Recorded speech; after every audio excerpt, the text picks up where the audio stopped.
Здравейте! Сега ще направим едно четене на тема какво вълнува сърцето му. Сърцето на вашият любовен интерес, на персонажа, за когото вие си мислите, за когото вие си мечтаете, човека, който вълнува душата и сърцето ви. Преди това ще разгледаме неговата характеристика, в каква енергия се намира този персонаж в момента, в който правим това четене. Той просто е изграден от страст, от желание, един огън в него гори, да тръгне, да пропусне едни емоции дълбоки в душата му, дълбока душа, страсти, емоции, пожари.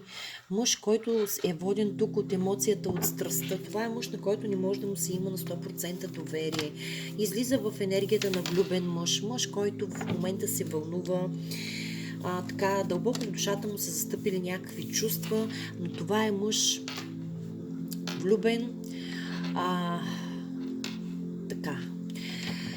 влюбен мъж, както казахме, не може да му се има доверие, който обича забавлението, обича жените, но има и така, както и толкова дълбока и чиста душа, има едно лошо качество, че тук много силно е развит нарцисизма в него. Този човек мога да кажа, че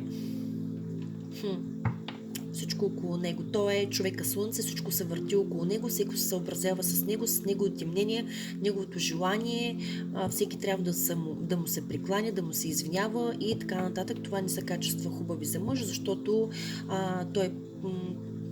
енергията му за мен, това не е мъж, който да има стабилна мъжка позиция, това е мъж, който винаги трябва да му се извиняваш, да се съобразяваш с него, т.е. има качествата на жена за мен. Така. Другото, което е, тук виждам, че, както казахме, всеки трябва да се съобразява с него, тук има някакво устояване на интереси от негова страна, някакво изчакване, но този човек мога да кажа, че винаги в една ситуация, в която винаги е готов да тръгне, да се отстоява, да спори, да си отбранява исканията, желанията, така нататък. Това е човек, който умее да се справи с живота, винаги търси, да кажем, баланса и хармонията, работи, развива се, полага усилия да върви към някаква финансова стабилност, но този човек мога да кажа, че по характер, освен че го вълнуват тук страстите и емоциите, че е силна натура, страстна натура, човек, който има силно въздействие, има силно присъствие сред околните, но и тук има едно, мога да кажа, тук в момента е в едно състояние, в което го вълнува една любов. Тези страсти и емоции, разбира се, тук е замесена една любов, в която в момента мога да кажа, че го е оставила в едно положение, в което той самият не знае какво се случва.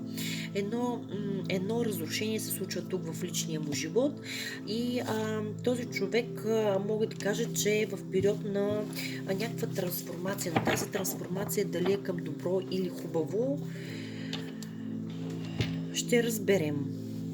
Хайде да видим какво вълнува сърцето му на този етап. Какво вълнува сърцето му на този човек?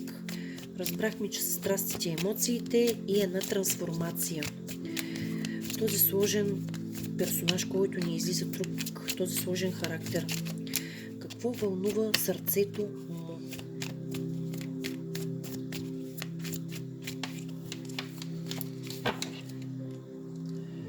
Какво вълнува сърцето му? Вълнува го сърцето му в момента това дали да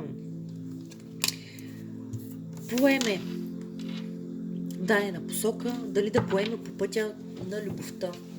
Чуди се кой е правилният път, чуди се дали да тръгне, защото в сърцето му има любов, когато слуша емоциите и страстите, страстта в него е страстта е енергията на млад персонаж, млада енергия, която напира в душата му и го кара да тръгне, но той знае, че за да тръгне към любовта, той трябва да знае като отиде как да кажа, трябва да отиде с конкретни решения, с конкретни предложения, това, което жадува сърцето му. Сърцето му жадува да тръгне към любовта. Сърцето му жадува тази любов да бъде негова, за да се чувства пълноценен човек, защото в него, както казахме, тук малко е жив егоизма в него. Той колкото и неща да има около него, този човек не се чувства толкова пълноценен и завършен като образ, защото тази емоция в момента, която бушува в душата му, тя му липсва. Тази страст, тя му липсва. И тук сърцето му, мога да кажа, че желая един правилен избор, едно вземане на правилно решение, но уви, това правилно решение в момента мога да кажа, че за него е неясно. Неясно това правилно решение, този правилен път за него е потънал в една мъгла и в едно незнание. Тук има една мистичност, една загадъчност, има нещо, което на него не му е ясно, не може да го види по правилния начин, за да тръгне да действа. Нали, да тръгне с това желание към любовта.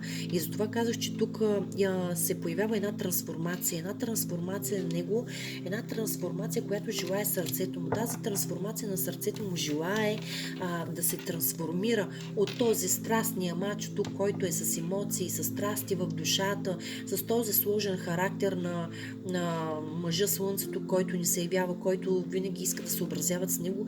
Той тук иска да я претърпи една трансформация и тази трансформация, това, което виждам, както казах, да вземе едно правилно решение, макар че му е неизвестно още как ще го направи, но дълбоко е заседнала в душата му трансформацията да достигне до балансирания, земния, стабилния мъж, финансово стабилен, както видяхме, че той работи, развива се, иска да постигне стабилност, иска да постигне баланс, иска да постигне хармония. Той знае, че тук, за да го направи това нещо, трябва да го направи с душа и сърце, да го тръгне да действа с този огън в гърдите, който му бие тук.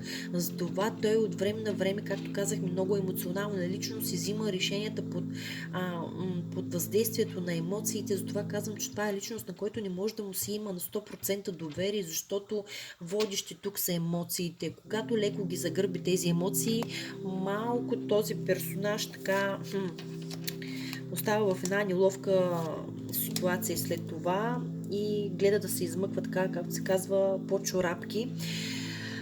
Затова този сложен персонаж тук, душата и сърцето му желае една трансформация на него като личност, като човек, тези страсти и емоции, които бушуват, да ги трансформира в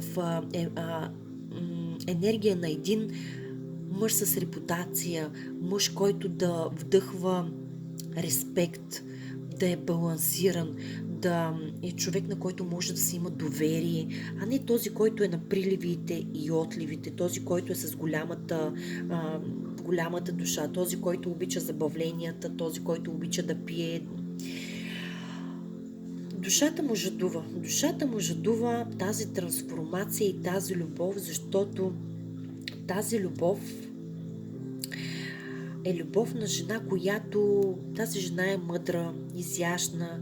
Тя е жена, която има някаква загадъчност в нея, а тази загадъчност го привлича неистово. Жена, която има въздействието върху него, жена, която нейната сила и въздействие е безгранично върху него.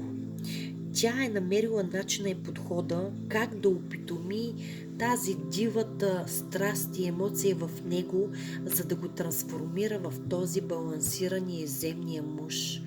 Този, който е нарциса, да го трансформира в семеен, отговорен и стабилен мъж. Това жадува душата и сърцето му на него. Той желае да постигне успеха на неговата трансформация, на живота му като цяло. Достигне до този успех, който да му донесе баланса, хармонията, уюта и емоционалната пълнота, която му носи истинската любов в живота. Това видях до тук. Какво вълнува сърцето му? До скоро от мен!